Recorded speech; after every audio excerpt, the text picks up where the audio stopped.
how proud we were of him. But it was a very emotional moment. And during this whole time, are those feelings of anger and revenge, and we're going to kick their ass, as you talk about in the book, you wrote it. I know. We're going to kick their ass. Is that at the forefront of your mind? We're going to find out who did this, and we're going to go after them. Not at that moment, but yes, it's in the forefront of my mind. My view is that we had to go find them and bring them to justice before they hurt us again. We'll go to break. We'll be right back. I turned to Don Rumsfeld. Mr. Secretary, I said, for the peace of the world and the benefit and freedom of the Iraqi people, I hereby give the order to execute Operation Iraqi Freedom. I knew the consequences my order would bring. I had wept with the widows of troops lost in Afghanistan. I had hugged children who no longer had a mom or dad. I did not want to send Americans into combat again, but I had vowed to do what was necessary to protect the country. When no weapons of mass destruction were found, you write in Decision Points that it gave you a sickening feeling, and still does. True. Well, let me walk you back a little bit. One, everybody thought Saddam Hussein had weapons of mass destruction. The intelligence service, many people who became critics of the war later on felt he had weapons of mass destruction, and that we had to view Saddam Hussein differently after 9/11. That when you saw a threat, you could not let it fully materialize. And the threat that he represented as a sworn enemy of the United States was to give weapons of mass destruction to an enemy that had just attacked us.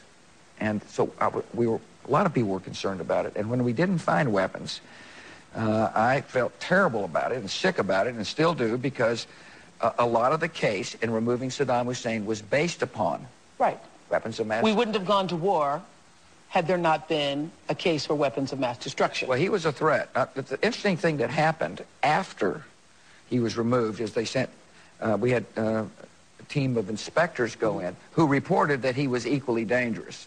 We may not have found the vials, but he had the capacity to make weapons. Here's the point I make in this book. Oftentimes history judges you on the decisions you make, but a lot of times they don't judge you on the decision you don't make. And the point I make is that Saddam Hussein in power today would mean the world would be less stable and more dangerous. And 25 million Iraqis would be living under the thumb of a brutal, ruthless dictator. My point is the world's better with him gone. But yet you would not have made the decision. But yet you would not have made the decision. Well, I don't think that's a question I cannot answer, because I didn't have that luxury. In other words, the decision I made was based upon what everybody thought was solid intelligence. Do you now feel or believe that you were misled? No, I don't think so. By your intelligence? Not at all. You do not? No, not at all. I think our intelligence happened. Just were wrong. I don't think anybody intentionally. Misled is a wrong word. Do I think that we made a mistake? Do I think we were wrong in our assessment? Yeah, I tell you what was wrong is Saddam Hussein deceived everybody. Saddam Hussein, it turns out, did not want people to know that he didn't have weapons of mass destruction, including many people in his own administration, which was strange, because I made it clear that let the inspectors in or else we'll remove you from power, and he didn't believe me, sadly.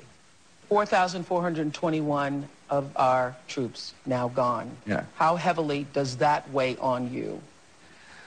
Well, it weighs heavily, because I know that the decision I made disrupted somebody's life in a big way. And it would weigh more heavily on me, however, if I had have cared more about my political standing and less about completing the mission.